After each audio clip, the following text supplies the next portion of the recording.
Muy buenos días, hermanos. Señor bendiga a cada uno de los que estamos aquí presentes y también a aquellos que nos están mirando en la transmisión del día de hoy en las redes sociales. Agradecemos a Dios porque podemos llegar hasta sus hogares a través de este medio. Y reciban un fuerte saludo de parte de nuestra iglesia, de parte de nuestra congregación Victoria en Cristo. Les apreciamos también, que bueno que están con nosotros, conectados. Esperemos de ser de bendición para su vida. También en especial manera los que estamos aquí presentes, creo que es un día muy especial cada domingo, cada vez que nos unimos, podemos disfrutar de la alabanza, podemos disfrutar del compañerismo también como congregación y sobre todo disfrutar de la palabra de nuestro Dios. Antes de comenzar con nuestro tema, bueno, de hecho nuestro tema es transformación, ¿verdad? Es la serie de sermones, cómo poder ser transformados en Cristo Jesús. Pero quisiera contarles una historia, o más bien dicho, algunos datos curiosos acerca de la papa. ¿Cuántos les gusta la papa? Si les gusta la papa. No sé si se han tratado de descubrir el origen de la papa o algunas historias acerca de la papa, pero es interesante porque la papa es un producto que viene de Perú, más o menos de ese rumbo, Perú y Bolivia, esa es la historia. Pero hay muchas historias acerca de la papa, muchas cosas interesantes que se descubren a través de la historia. Y uno de ellos es que al principio, cuando la papa empezó a consumirse en otros países, sobre todo en Países Bajos y en países donde no se conocía la papa, no fue muy bien aceptada al principio. Incluso los clérigos, eh, al, al no aparecer la papa en la Biblia, consideraban de que no era un producto digno de comer. Fíjense bien lo que decían los clérigos, que no debiéramos de comer las papas. Algunos, incluso los herboristas, detallan de que la papa era considerada como un producto que venía de la tierra, era muy sucio, es muy sucio y por lo tanto no debía de consumirse. También hablaban acerca de que la forma en que tiene la papa, sobre todo la papa, no la que conocemos en la actualidad, que ya está, aparece muy visita, ¿no? Si ustedes ven la papa, la, las primeras papas eran feísimas, ¿verdad? Eran una raíz muy, muy fea. Y entonces la gente decía, parece como que si tuviera lepra, y algunos consideraban de que incluso podía ocasionar la lepra porque parecía la lepra. ¿Se dan cuenta de lo que, cómo era la mentalidad de aquella época? Incluso dice la historia que hubo quien sugirió que la papa pertenecía a la brujería y la adoración al diablo. ¿Cómo ven ese detalle? Que era un producto que pertenecía a la brujería y la adoración al diablo. Hoy en día, nuestra mentalidad ha cambiado. Nuestra mentalidad respecto a ese producto ha cambiado. Ahorita vamos a hablar acerca también de una historia muy interesante, pero yo quiero con esto señalar cómo el ser humano puede cambiar su mentalidad sobre algo y aún incluso no solamente cambiar la mentalidad de una persona, sino la mentalidad de toda una cultura, de todo un pueblo. Se puede cambiar la mentalidad completamente. Hoy nuestro pensamiento es muy diferente respecto a la papa. Pero, hermanos, el cambiar, esto es normal y nosotros tenemos que aprender que los cambios o la transformación, ¿saben de dónde se da la mayoría de la transformación de los cambios? De aquí, de la mente. Si cambiamos nuestra forma de pensar, cambiamos nuestra forma de vivir. Vamos a ver qué dice la Biblia en Romanos capítulo 12. Hoy vamos a analizar el versículo 2, que es el segundo punto de nuestra serie de sermones, pero yo quiero que lo leamos conforme a la... Ese es el que vamos a usar, la paráfrasis, Dios habla hoy. ¿Qué dice la Biblia? Aquí lo tenemos incluso en la pantalla, lo vamos a tener. Dice las escrituras, no vivan ya según los criterios del tiempo presente. Al contrario, cambien su manera de pensar para que así cambie su manera de vivir y lleguen a conocer la voluntad de Dios, es decir, que es bueno, lo que le es grato y lo que es perfecto. Eso es lo que dice la palabra del Señor. Versión Reina Valera 1960, que es lo que dice, hermanos. Si lo tienen ahí ustedes también, dice la palabra del Señor. Así que, hermanos, perdón, versículo 2, no os conforméis a este siglo, sino transformaos por medio de la renovación de vuestro entendimiento, para que comprobéis cuál sea la buena voluntad de Dios, agradable y perfecta. Muy interesante cómo ha cambiado la forma de verse muchas cosas. Incluso cuando los aviones empezaron a llegar a México, yo leía una historia que la gente pensaba que eso era también un producto del diablo, ¿no? Incluso antes de la pandemia, algunos pastores, iglesias, decían que el Internet era de las redes sociales eran del diablo. Y hoy en día la mayoría de las iglesias tienen redes sociales. Gracias a Dios que aquellos que no tenemos tanta complicación en nuestro pensamiento. Pero, hermanos, hay que ver un poquito acerca de la renovación del entendimiento. Hay dos palabras o una palabra y una expresión que a veces usamos nosotros que nos podría ayudar a entender qué es la renovación del entendimiento. Lo primero es lo que conocemos como deconstrucción. ¿Alguien ha escuchado ese término de deconstrucción? ¿Sí? ¿Quién no ha escuchado ese término de deconstrucción? Nuestro hermano, ¿verdad? Pues es experto en educación, ¿verdad? Pero alguien más ha escuchado, yo creo que sí, algunos a lo mejor, pueden haberlo escuchado, a lo mejor otros no.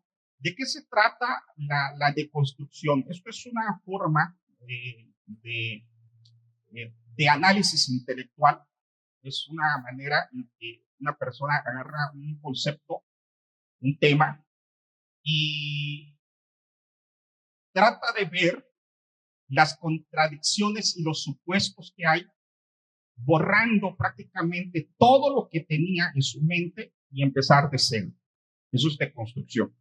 Yo tengo que aprender a analizar las cosas sin ideas preconcebidas, porque eso nos pasa muchas veces. Incluso la Biblia y las traducciones que nosotros tenemos muchas veces están traducidas de acuerdo a lo que es el pensamiento de aquella época.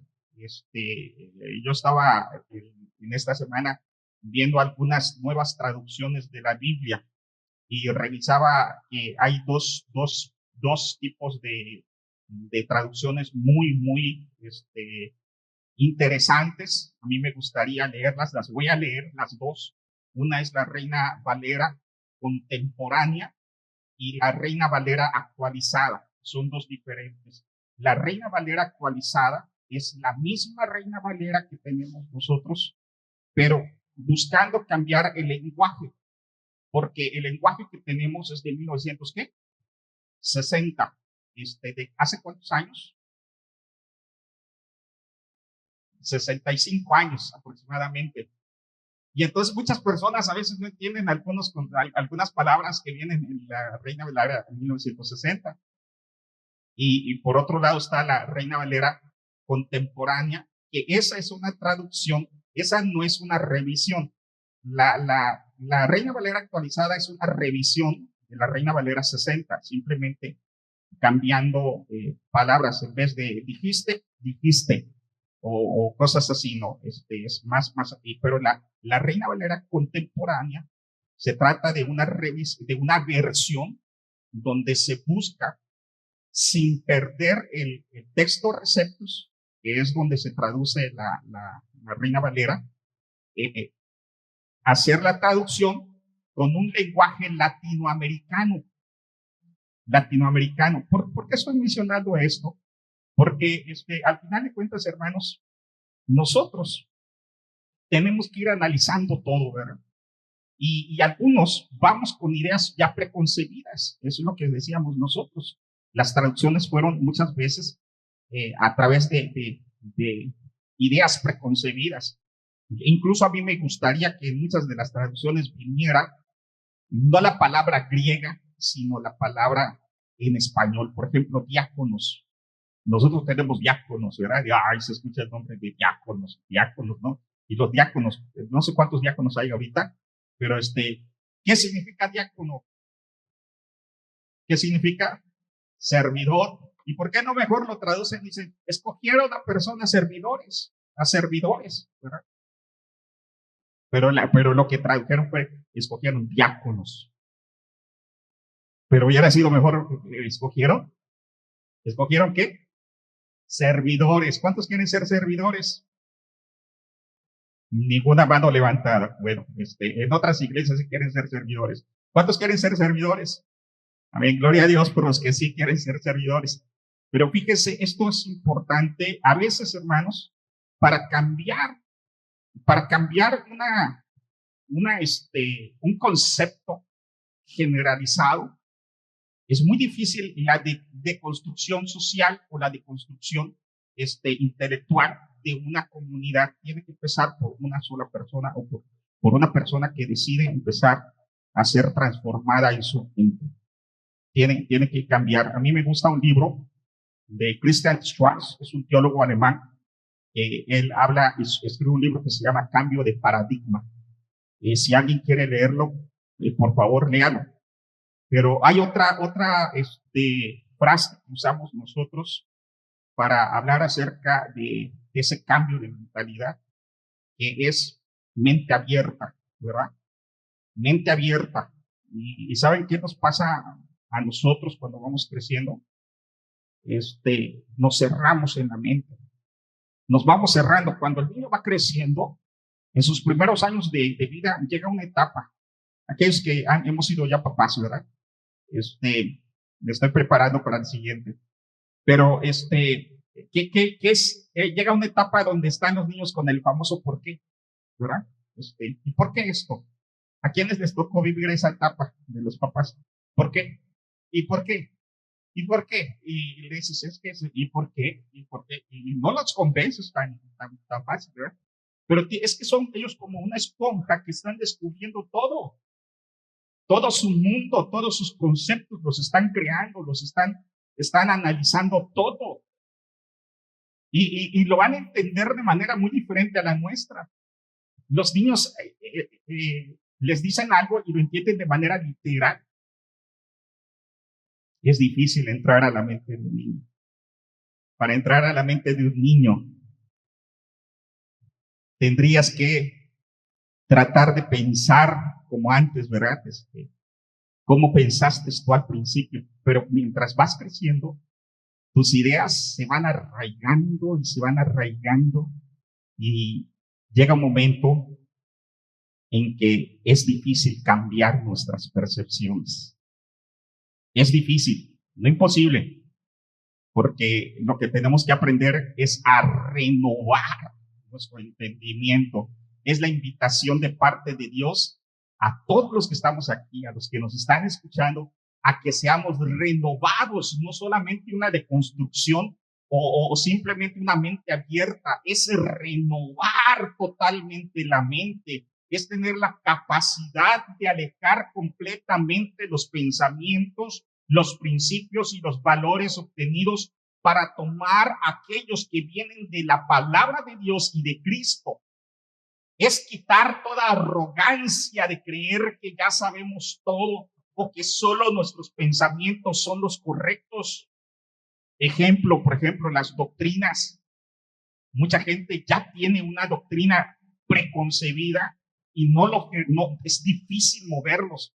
Es que yo creo esto y por más que lo esté leyendo en la Biblia, le buscan argumentos sobre la vida, la muerte, el propósito, la gracia y también sobre formas de vivir como el perdón. Se necesita que tu mente se renueve para poder perdonar realmente como Dios quiere que perdonemos y amar como Dios quiere que amemos. ¿Sí me estoy explicando, hermanos? Es la renovación total. Pero ¿saben qué? En Romanos capítulo 12 se nos presenta uno de los obstáculos más grandes para la renovación del entendimiento. ¿Cuál es? Dice la Biblia. Así que, hermanos, os ruego por la misericordia de Dios que presentéis nuestros cuerpos en sacrificio vivo, santo, agradable a Dios, que es vuestro culto racional. Y luego que dice, no os conforméis a este siglo. Ese es el problema más grande, que mucha gente ya se ha amoldado a este siglo. El hombre tiene la capacidad y la necesidad de adaptarse socialmente. Todos tenemos esa necesidad. Necesitamos adaptarnos y tenemos esa capacidad. Históricamente el hombre no puede vivir aislado. En psicología, en sociología, se ve el estudio de la adaptación social, definiendo como el proceso por el cual un grupo de personas o un individuo modifica sus patrones de comportamiento para ajustarse a las normas dominantes en el medio social que se mueve. Dicho de una manera más simple, deja sus conductas y prácticas para tomar otras dependiendo de sus intereses. Y eso es lo que pasa muchas veces. Nosotros nos adaptamos. Por eso es que de repente nosotros, ¿a quién se convirtió en la iglesia bautista? ¿Quién se convirtió en la iglesia bautista? Algunos que nacieron en la iglesia bautista, ¿verdad?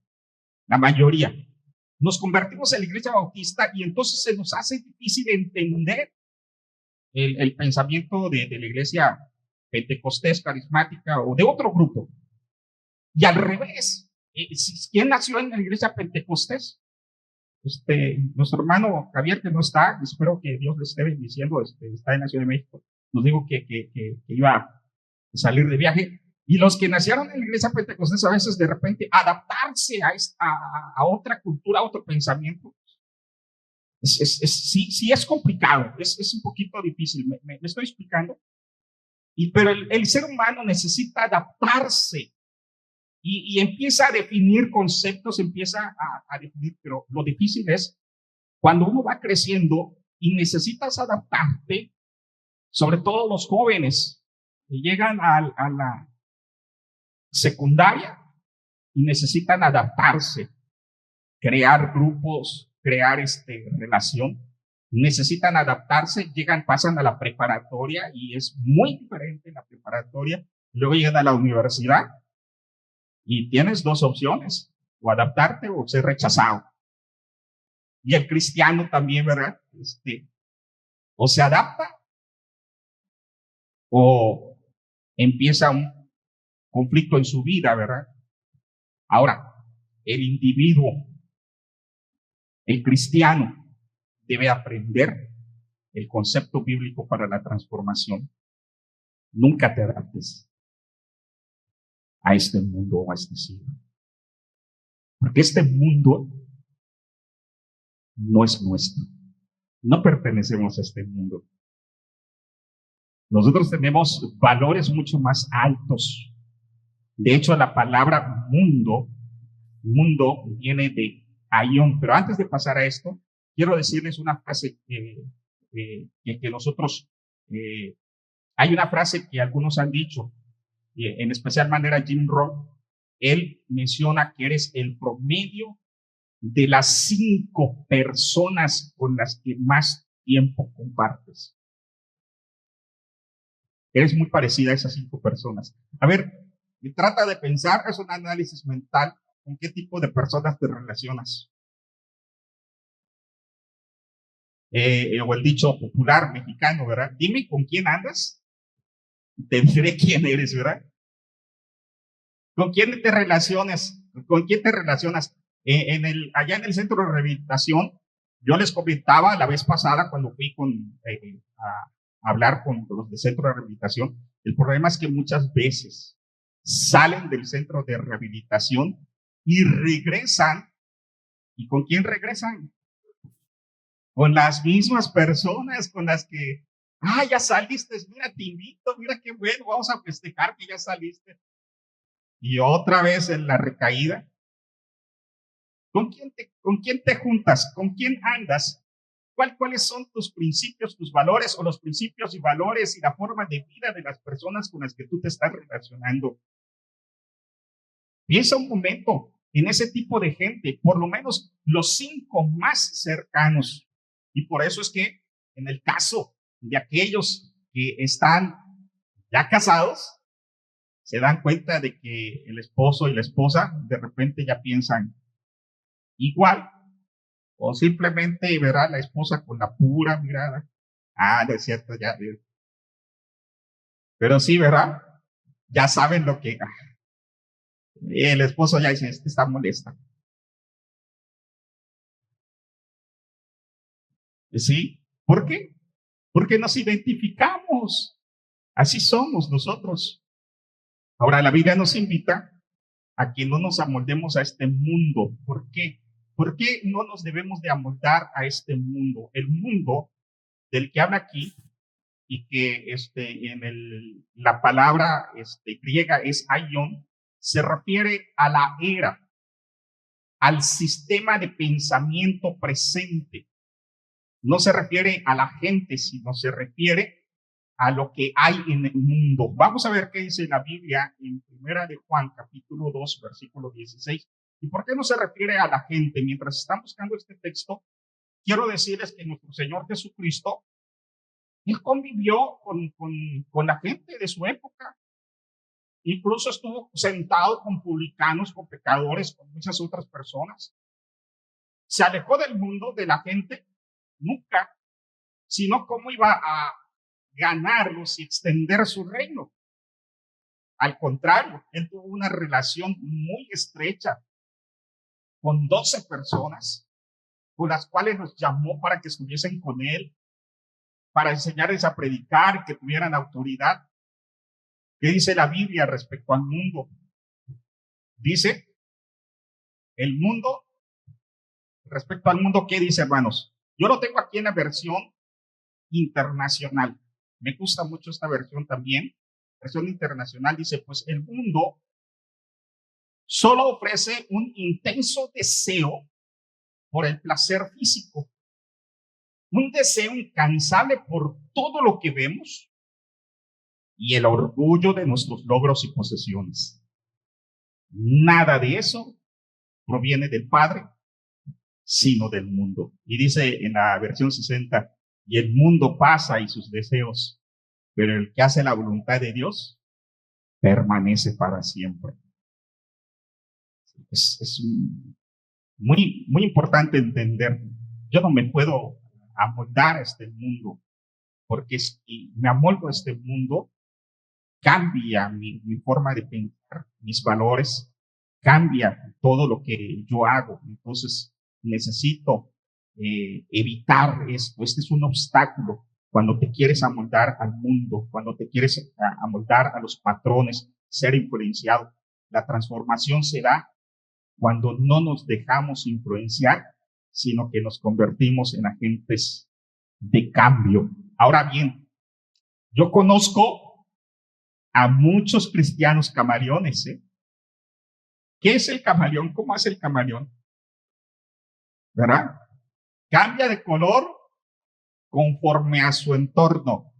Y están aquí el domingo, ¿verdad? Llega el domingo y ¿cómo están los cristianos? Ah, gloria a Dios, aleluya, y tengo fe y creo en Cristo. Cristiano camaleón, el día lunes, llegan a su trabajo, chistes colorados, filosofía, pensamientos. Llega a la casa y otra forma de ser, de acuerdo con la gente con la que se relaciona. ¿Cuántos cristianos camaleón hay aquí? Ninguno, ¿verdad? Gloria a Dios que ninguno. Aquí todos no nos camuflajeamos, sino que tratamos de ser realmente quienes debemos de ser. Esto es el obstáculo para la transformación del pensamiento, que te amoldes al mundo. Pero veamos también que el apóstol Pablo no solamente nos ofrece el obstáculo, nos está ofreciendo en este pasaje la solución. ¿Cuál es la solución? Dice, no os conforméis a este siglo, sino, ¿qué tienes que hacer? transformados por medio de ¿qué? La renovación del entendimiento. Voy a regresar a la historia de la papa, ¿verdad? Para los que no estuvieron, estábamos viendo cómo la papa era un producto que nadie quería y que aún incluso la papa llegó a considerarse algunos hasta satánica, ¿no? Históricamente se menciona algunas cosas interesantes de cómo la gente rechazaba la papa porque estaba sucia, venía de la tierra, era algo inmundo, ¿verdad? Bueno, en Prusia hubo un momento en que se generó una escasez y vino una hambruna muy fuerte, como en muchos países, ¿verdad? De repente sucede que el hambre se extendió, pero el rey Federico el Grande, él entonces, para salvar a su pueblo, en 1746, en marzo de 1746, estableció un edicto que toda la gente consumiera papa para poder quitar el hambre de su pueblo. ¿Qué creen que pasó? La gente rechazó ese edicto. Nadie quiso la papa, aunque lo hizo como un edicto. Entonces hizo algo diferente. Lo que usó la psicología inversa. Y entonces mandó él a sembrar en sus patios, sembrar papa y poner vigilantes, poner su guardia, para que cuiden el cultivo de la papa. Y entonces todo el pueblo empezó a ver, bueno, ¿y por qué están cuidando la papa? ¿Por qué están cuidando ese producto? Porque este producto es solamente para la realeza. Pero él les dijo algo importante a la gente. Miren, le dijo a sus soldados, ustedes van a estar cuidando y custodiando la papa, pero duérmanse y dejen que la gente la robe.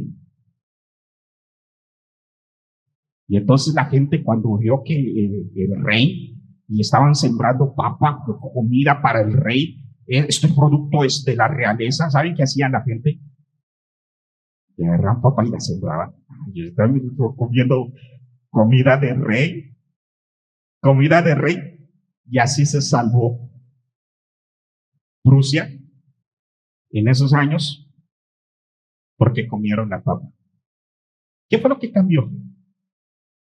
¿Qué fue lo que cambió, hermanos? La mente, ¿verdad? El entendimiento. Hoy en día, la papa es uno de los productos tan importantes. A mí me gusta la papa sobre todo cuando es natural. No me gusta de esas papas de que venden en bolsas y que son más harina que otra cosa. De papa. ¿Cuántos les gusta la papa? Sí les gusta, ¿verdad? Bueno, incluso hasta a la comida misma. ¿Cómo le llaman algunos a la comida? Vamos a la papa, ¿verdad?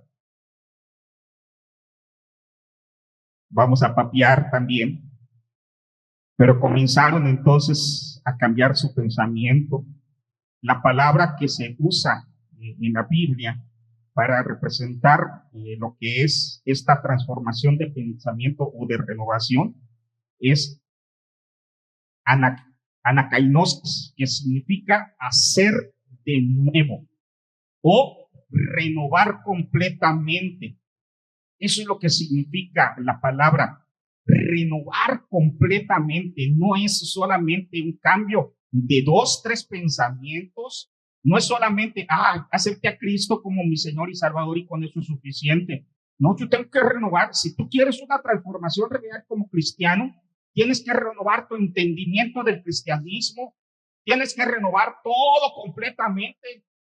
Sí, aún incluso cambiamos muchísimas cosas, hermanos. Muchísimas cosas se cambian por la renovación del entendimiento. Cuando nosotros cambiamos nuestra forma de pensar. ¿Me estoy explicando? La Biblia nos enseña entonces que hay que renovar el proceso continuo de ser refrescados y hechos nuevos por el Espíritu Santo mediante la mente de Cristo. ¿Cuántos tienen la mente de Cristo? La mente de Cristo, no la mente de un grupo, de una denominación, de un pastor, no la mente de tu doctrina, la mente de Cristo. Miren lo que dice la Biblia en Romanos capítulo 8, versículo 5. Dice la palabra del Señor, porque los que son de la carne piensan en las cosas de la carne, pero los que son del Espíritu, ¿en qué piensan? En las cosas que son del Espíritu, porque el ocuparse de la carne es muerte, pero el ocuparse del Espíritu es vida, paz. Vamos a ver qué dice también la Biblia en Primera de los Corintios, capítulo 2, versículo 16. 2:16. Primera de los Corintios 2:16 dice las escrituras de la siguiente forma, porque ¿quién conoció la mente del Señor? ¿Quién le instruirá? Mas nosotros tenemos la mente de Cristo, pensar como Cristo. Y esto es la transformación. Cuando tu mente cambie y empiezas a pensar como Cristo.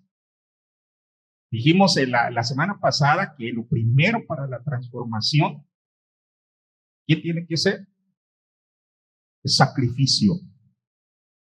Tiene que hacer un sacrificio vivo, santo, agradable a Dios. Pero lo segundo que tengo que hacer para hacer una transformación en mi vida, ¿qué es? Renovar mi forma de pensar, mi entendimiento.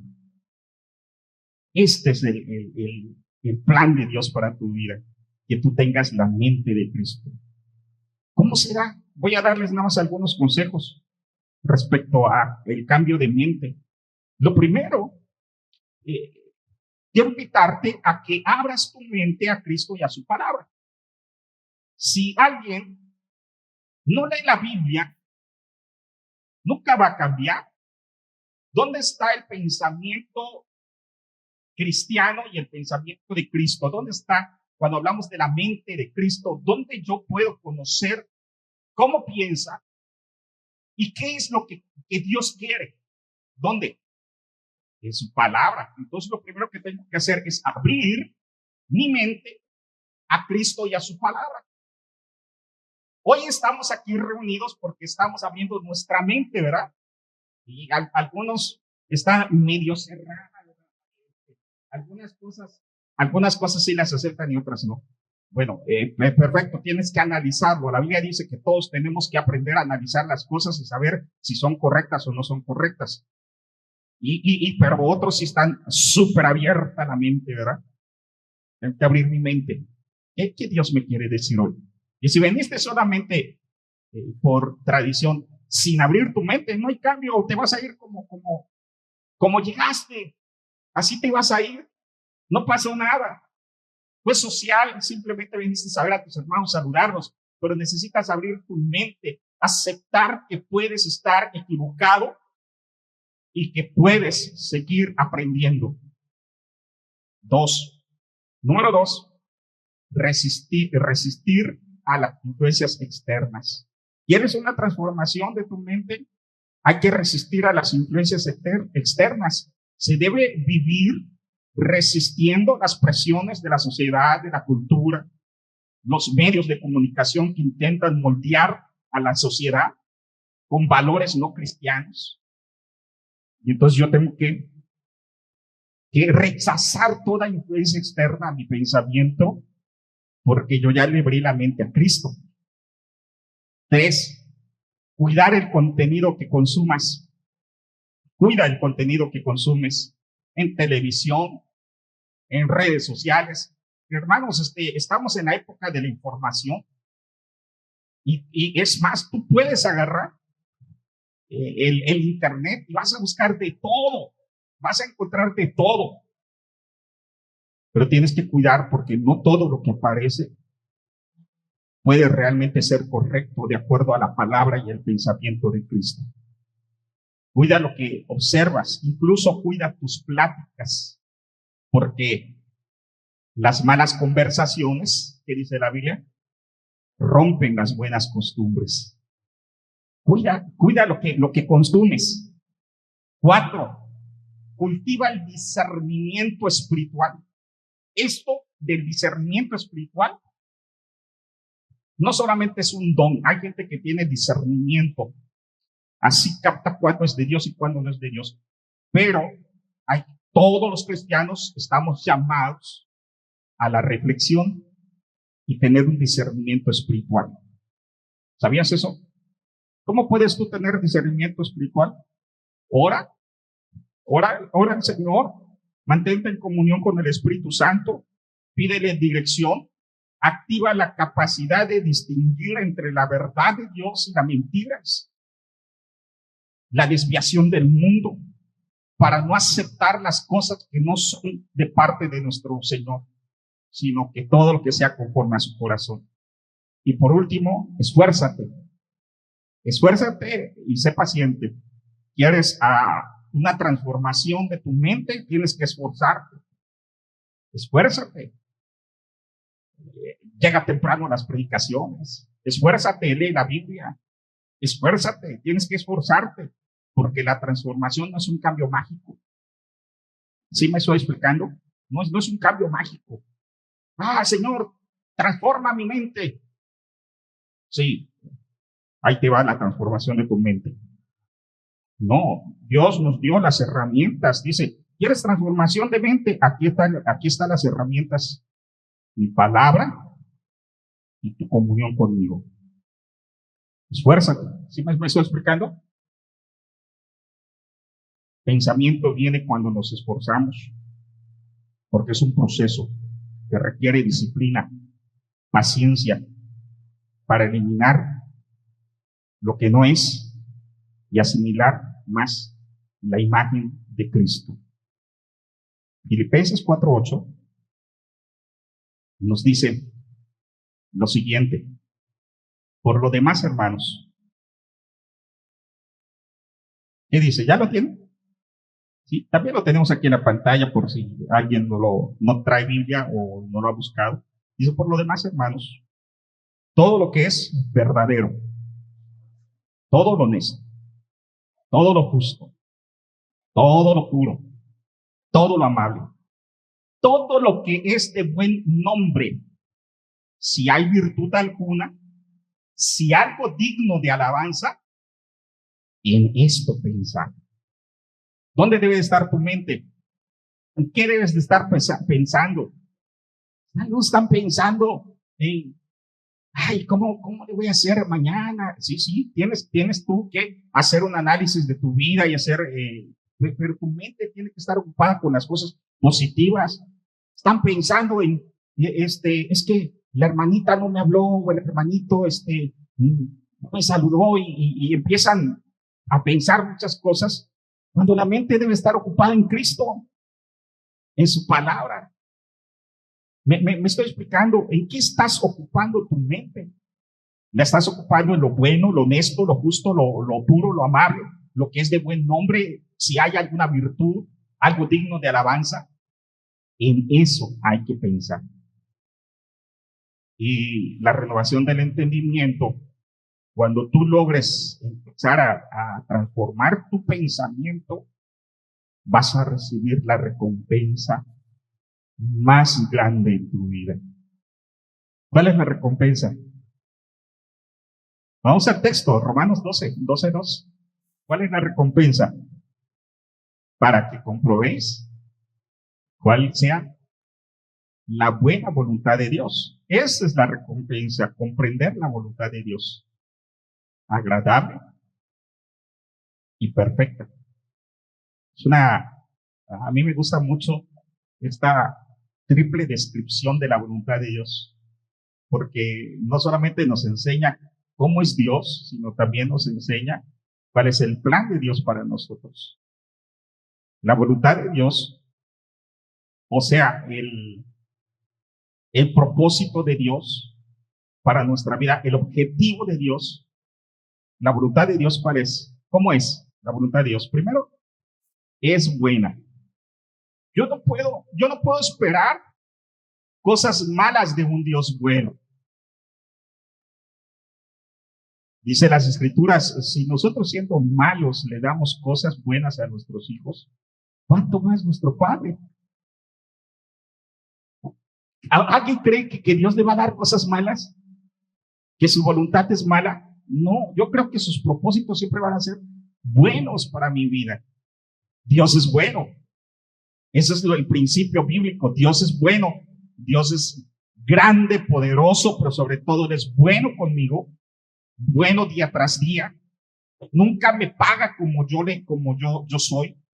Que aunque nosotros somos infieles, Él permanece fiel. Él no puede negarse a sí mismo porque Dios es bueno. ¿Cuántos pueden decir esto, hermano? Dios es bueno. Amén. ¿Cuántos lo dicen? Vamos a decirlo. Dios es bueno. ¿Y la voluntad de Dios cómo es, hermanos? Es buena su voluntad. Dios quiere lo mejor para tu vida, para mi vida. Y por eso es la transformación del pensamiento, del entendimiento. Dios quiere que tú seas transformado. No solamente quiere que asistas a una iglesia o que hayas aceptado a Cristo en tu corazón y allá todo haya terminado. No, Él quiere que seas transformado en tu forma de pensar porque Él está preparando cosas buenas para tu vida y para mi vida. Dios es bueno. ¿Sí me explico? Pero también aparte de ser bueno y de que su voluntad es buena, ¿qué dice la Biblia aquí? La segunda característica de su voluntad es agradable. Agradable. Y lo mismo pasa con esto que nosotros estamos viendo aquí, porque cuando dice que es agradable para Dios, porque todo lo que tú vas a hacer le va a agradar, pero también Dios, su voluntad va a ser agradable para ti. Te va a agradar. Pero es difícil a veces, hermanos, porque de repente pasan cosas que no las esperamos en nuestra vida. Decimos que Dios es bueno y que su voluntad es agradable. Pero que cuando alguien se enferma, cuando empieza a haber una crisis en nuestra vida económica o algo, o pasamos por algún conflicto, y entonces mucha gente piensa, ¿esa era la voluntad de Dios? ¿La voluntad de Dios incluye sufrimiento? ¿Tiene sentido para nosotros? Muchas veces nos cuestionamos, pero déjame decirte que cuando tu mente es transformada, puedes comprender lo que el apóstol Pablo dijo. Sabemos que a los que aman a Dios, todas las cosas le ayudan a bien. Yo lo he dicho en algunas ocasiones porque a veces no entendemos sus planes, pero su plan es agradable y es bueno, pero también es perfecto. Cuando mi madre enfermó, yo le pedí al Señor que la sanara. Entonces, a lo mejor algunos han escuchado que eso es lo que le pedíamos al Señor, sanidad. Dios no nos contestó. ¿O sí nos contestó? Sí, porque siempre contesta. El problema es que a veces nos contesta sí y a veces nos contesta no. Y a veces nos contesta espera. Pero Dios no me contestó a mí el sí, pero a mi mamá le contestó. Porque mi mamá siempre oraba y ella decía, yo no quiero quedarme en una silla de ruedas. Prefiero que el Señor me lleve a su presencia. Y ahorita está ahí. No hay llanto, no hay dolor, no hay enfermedad. Su voluntad es agradable, es buena y sobre todo es perfecta. Y este punto de ser de una voluntad perfecta significa que no tiene ningún defecto y alcanza plenamente el objetivo y el propósito por el cual se realizan las cosas. Dios siempre es bueno. Su voluntad siempre va a ser agradable, perfecta y buena. Así que, hermanos, quiero que terminemos con algunas aplicaciones así rápido. 6 aplicaciones importantes para nuestras vidas. De acuerdo a todo lo que vimos, lo primero que podemos nosotros aplicar es cambia tu forma de pensar y cambiará tu forma de vivir. Eso es el primer principio. ¿Sí? Lo segundo es que Dios nos llama a no amoldarnos a este mundo y a ser radicalmente distintos, transformados por la renovación de nuestra mente. 3. La renovación ocurre al estudiar la Biblia, al orar, al congregarse, permitiendo que el Espíritu Santo moldee nuestra mente y nuestro carácter. ¿Sí? Moldee nuestra mente y nuestro carácter. 4. La mente renovada produce frutos visibles. Recuerden que es buena, agradable y perfecta. La mente renovada o la renovación implica una experiencia de continua evaluación, porque si tú crees que ya fuiste transformado, estás equivocado. ¿Sí me explico? Necesitamos ser transformados todos los días. El único que es y ya no cambia es Dios. Nosotros siempre cambiamos. Por último, el Señor nos invita a rendirle nuestra mente para que podamos discernir y vivir su buena, agradable y perfecta voluntad.